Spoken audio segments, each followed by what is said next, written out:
올라 파드레드지오 안토니오입니다. 한국 알리기 첫 시간입니다. 많은 주제가 떠올랐으나 교육열이 높은 한국 아빠로서 자연스럽게 선정한 주제는 바로 한국의 사교육입니다. 대한민국 부모, 특히 엄마들의 교육열은 세계적입니다. 세계적이죠. 하지만 좋은 현상은 아니라고 생각해요. 시대 흐름을 따라가지 못하고 있으니까요. 물론 개인적인 생각입니다.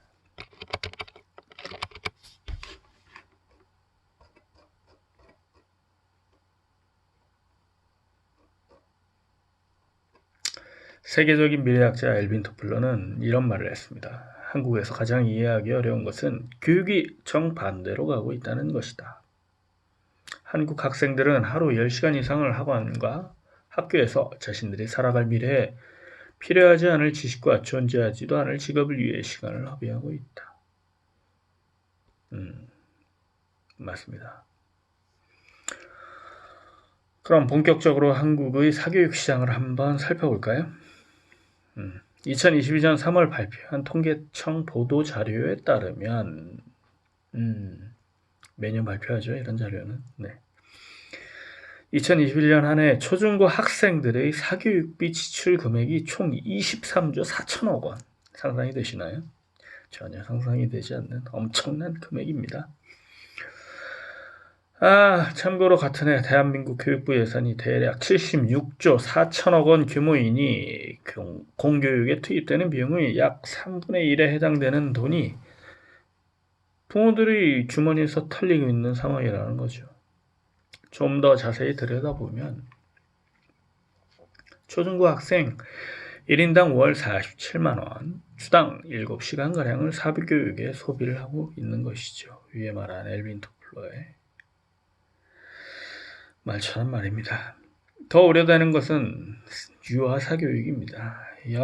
연합뉴스 보도에 의하면 한국에서 사교육이 시작되는 나이는 평균 4.7세. 4.7세. 월 26만원 지출한다네요. 2세에 36%, 5세에 85%가 사교육을 받는다고 합니다. 과목도 다양하네요. 한글, 영어, 음악, 미술, 체육, 무용 등등등. 교육 전문가들은 경고합니다. 경고. 뭘 경고하냐? 어린 자녀의 사교육이 아니라 부모의 교육이 필요하다. 좋습니다. 그렇다면 대학이 진행했습니다. 여기서 끝이 아니죠. 명문대학이든 그저 그런 대학이든 이른바 스펙 쌓기라는 대학에 진학해서도 전공 외에 뭔가를 해야 하는 것입니다. 일종의 사교육이라고 하겠습니다. 많은 취업준비생, 취준생들은 스펙 쌓기에 상당한 시간과 돈을 들입니다. 교육부가 운영하는 대학 알림이에 따르면 전국 4년제 대학 평균 등록금은 연간 669만원, 평균 입학금 57만원을 비롯해서 4년 학비를 환산하면 2,700만원이 넘습니다. 또 4년제 대학생들이 연평균 9번의 토익 시험을 응시하는데 해당 44,500원인 점을 고려하면 연간 40만원 정도가 듭니다. 어학연수 비용도 유학원 4곳에서 제시한 금액을 보면 용돈을 제외하고도 미국 기준 연평균 1,900만원이 들어가네요. 대학을 졸업하고 취업을 준비하는 데도 비용이 만만치 않은 거예요. 그거 다 부모 돈이죠. 부모가 내야죠. 사람에게 주어진 24시간을 늘릴 수는 없어요. 그 24시간 안에 각자 다른 조건에서 이걸 맞춰 나간다는 거는 부모의 능력에 따라 달라지는 거겠죠. 안타까운 현상이죠.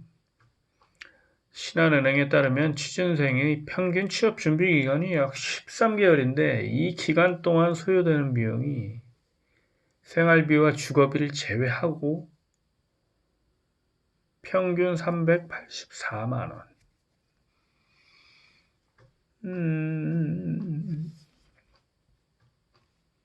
1년에 384만 원을 취업 준비하는 데 쓴다. 이거 생활비하고 주거비 제외한 거예요. 학원비겠죠? 또 아이러니한 건 인사 담당자, 즉 기업의 인사 담당자들에 대한 설문조사를 했는데 잉여 스펙, 이른바 취업하는데 구인을 하는데 전혀 고려되지 않는 그런 대상들이 있더라고요. 첫 번째로 끄는 게 한자 능력, 두 번째 석박사 학위, 세 번째 동아리 활동, 네 번째 제2외국어, 다섯 번째가 학벌, 어학연수, 해외 경험. 어그로가 좀 깔려 있는 것 같긴 한데 어쨌든 취업 포탈 커리어의 조사 결과였고요. 그 취업 준비생 중에 가장 많은 비중을 차지하고 있는 게 아무래도 공무원 시험 준비겠죠. 공시생. 규모 한번 알아볼게요. 공시생이 최대 46만 명. 이거 2019년도 조사입니다. 공시생 최대 46만 명까지 지금 늘어났다는 얘기고. 처음 응시해서 합격까지 가는데 2년 2개월 정도 걸리고. 전체 취업 준비생의 30%가 일반직 공무원을 준비를 하고 월 평균 생활비, 요거는 아마 생활비하고 책값 여러 가지 뭐 학원 등록금 뭐 이런 걸 n분의 1 했을 때 월 평균으로 나눠서 116만 원. 이거 누가 내나요? 부모가 내야 되겠죠. 부모가 냅니다. 116만 원 1년으로 잡으면 한 거의 1,500만 원가량 들어가는 거네요. 이런 지표를 토대로 보면 돈만 놓고 봐도 연간 1,500만 원가량이 연평균 연간 1,500만 원가량이 생활비로 들어가는 겁니다. 이거 누가 되나요? 부모가 돼야 되는 거예요. SBS와 국민일보 연구도 설문조사를 보면 자녀의 경제적 부양을 언제까지 할 거냐 라고 했을 때 절반 이상 59.2%의 부모들이 대학교 졸업할 때까지. 근데 위에서 얘기한 거는 대학 졸업할 때까지는 아니잖아요. 대학 졸업 한 이후일 수도 있고 대학을 졸업하기 전에 학기 중에 학부나 혹은 뭐 대학원 석사 과정 중에 있으면서 석사도 사실 그래요. 석박사도 그거 다 뭐 장학금 받는 그런 탁월한 친구들 정말 상위 상위 클래스 상위 뭐라고 해야 될까요? 상위 뭐 공부 잘하는 그런 친구들 축복받은 DNA를 갖고 태어난 친구들 제외하고는 학위를 하나 받는다는 것도 다 비용과 연관되어 있는 거죠. 그거 다 부모가 되는 거예요. 저하지만 기혼 여성 60%는 정확히 59.2%는 대학 졸업 때까지 지원을 해주겠다. 그 다음에 17.4%가 취업 때까지, 14.7%가 고등학교 졸업 때까지, 7.1%는 결혼할 때까지. 누군가요? 언제까지라도. 소수 의견이 좀 있네요.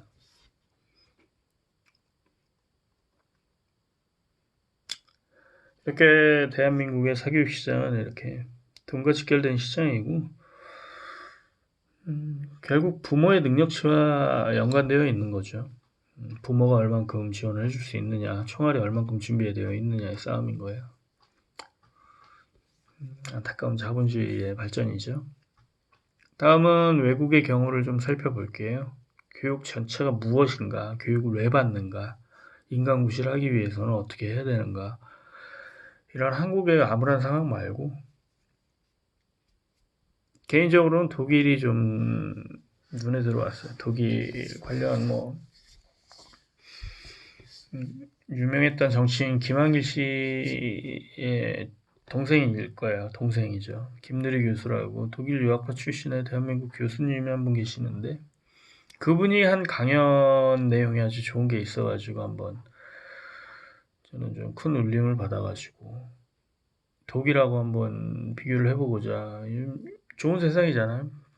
인터넷 열어보니까 자료들이 엄청나게 쏟아지더라고요. 그래서 눈에 띄는 기사 몇 가지 한번 추려가지고 정리를 해보니까 대략 이런 정도의 내용이 있는데 한겨레 2010 조금 오래된 기사긴 한데 2014년 5월에 등록된 한겨레 신문에 한겨레 사회정책연구소의 기획기사가 하나 있어가지고 한번 발췌를 해가지고 한번 살펴볼게요. 제목이 아이들이 행복해하는 독일 교육. 독일 교육의 방식은 스스로 생각하도록 하는 것이다. 독일 학교에선 객관식 시험 문제는 찾을 수 없다. 즉, 문제풀이 과정뿐만이 아니라 왜 이런 풀이가 나왔는가를 논증하는 것이다. 한국의 논술시험 이런 개념이겠죠. 이런 방식의 교육과정에는 과외는 의미가 없다. 과외는 공부를 못하는 학생이 유급을 독일에서의 과외입니다. 과외는 공부를 못하는 학생이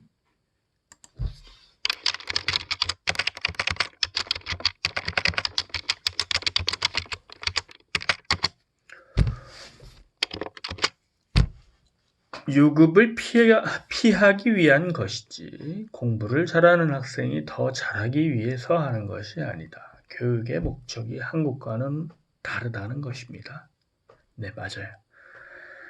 교육의 목적이 다르니 당연히 방향이 달라지고 내용이 달라지는 거겠죠.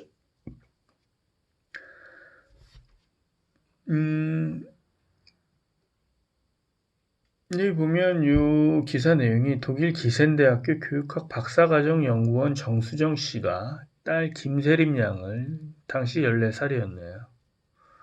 현지에서 교육시키면서 보고 듣고 느낀 내용이었고 간략하게 정리해본 내용인데 이 부분 말씀이 독일 교육의 근본적인 가치는 현실에서 잘 살기 위한 것이다. 모두가 1등을 하고 싶어 하지 않아요. 중략. 굳이 좋은 대학에 가지 않아도 현재의 위치에서 잘 살 수 있도록 교육하는 거죠. 부럽죠? 중략. 그 다음에 진보 계열에서도 독일 교육의 문제점을 지적하기도 한다네요. 그러니까